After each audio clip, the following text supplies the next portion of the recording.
Welcome back. ہمارے ساتھ ثاقب موجود ہیں گوجرا سے. آپ کو آواز السلام علیکم سر.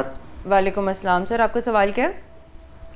سر سے یہ سوال تھا سر، جب کوئی کسی بھی دربار شریف پہ جاتے ہیں تو کسی اولیاء کرام کے تو کوئی خاص طریقہ بتا دیں، خاص دعا جس کے ذریعے اچھی طرح بندہ فیض یاب ہو سکے.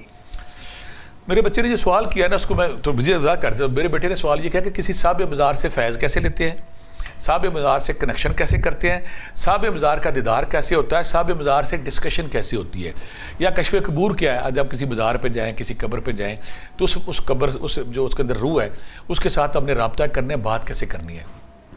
بیٹا اس کے لیے سیدھی سیدھی بات ہے، اگر آپ یا اللہ یا مالک یا قدوس سلامن قولن من رب رحیم 11 دفعہ پہلے درود پاک پڑھیں، درود پاک پڑھ لیا، پھر آپ نے یا اللہ یا مالک یا قدوس سلامن قولن من رب رحیم پڑھیں، اور پھر درود پاک پڑھیں، اور پھر یا اللہ یا مالک یا قدوس سلامن قولن من رب رحیم پڑھتے پڑھتے آنکھیں بند کر لیں. آنکھیں بند کرنے کے بعد صاحب مزار کی طرف دھیان دیں. یا میں یہ کلیئر کر دوں، وہ سارے لوگ جو چاہتے ہیں کہ صاحب مزار سے کنیکشن ہو، صاحب مزار سے بات چیت ہو، صاحب مزار سے انفارمیشن لیں، ان سے ہدایات لیں، ان سے روحانی تربیت لیں، روحانی سفر کا سفر کریں، تو اس کے لیے آپ کو مراقبہ آنا ضروری ہے. مراقبہ اگر آپ کو نہیں آتا تو آپ کے لیے پرابلم ہے. اگر آپ مراقبے کا آرٹ جانتے ہیں، مراقبے کا آرٹ یہ کہ آپ دل پہ اللہ کا تصور کرتے ہیں اور اسی دھیان میں گم ہو جاتے ہیں. جب آپ مراقبہ کرنے کا آرٹ سیکھ لیتے ہیں، پھر جب آپ یہ یا اللہ یا مالک یا قدوس سلام قولن من رب رحیم پڑھتے ہیں تو آپ کا کنیکشن بھی ہو جاتا ہے، آپ کو روشنی بھی ملتی ہے، صاحب مزار سے فیض بھی ملتا ہے. یہ وہ ذکر اذکار ہے جس سے آپ صاحب مزار سے رابطہ کر لیتے ہیں. لیکن تزکیہ نفس ضروری ہے، مراقبے کا آرٹ سیکھنا ضروری ہے، درود پاک پڑھنا ضروری ہے. جب آپ یہ پڑھیں گے انشاءاللہ اس قابل ہو جائیں گے، اس پوزیشن میں آ جائیں گے کہ آپ صاحب مزار سے رابطہ بھی کریں اور فیض بھی لیں. Welcome back. ہمارے ساتھ ثاقب موجود ہیں گوجرا سے. آپ کو آواز السلام علیکم سر.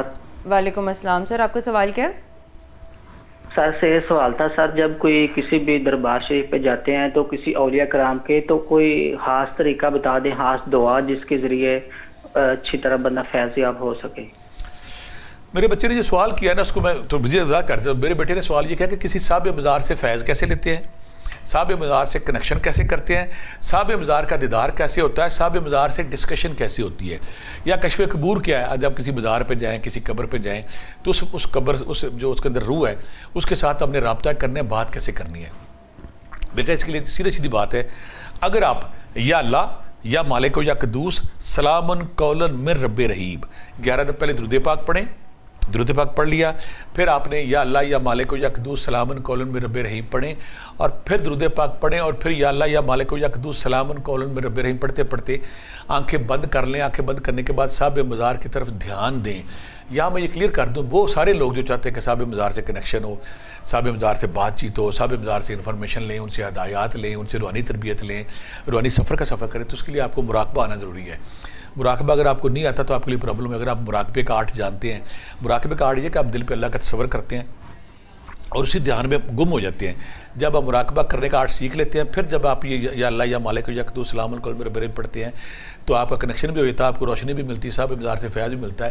یہ وہ ذکر اذکار ہے جس سے آپ صاحب مزار سے رابطہ کر لیتے ہیں. لیکن تزکیہ نفس ضروری ہے، مراقبے کا آرٹ سیکھنا ضروری ہے، درود پاک پڑھنا ضروری ہے. جب آپ یہ پڑھیں گے انشاءاللہ اس قابل ہو جائیں گے، اس پوزیشن میں آ جائیں گے کہ آپ صاحب مزار سے رابطہ بھی کریں اور فیض بھی لیں.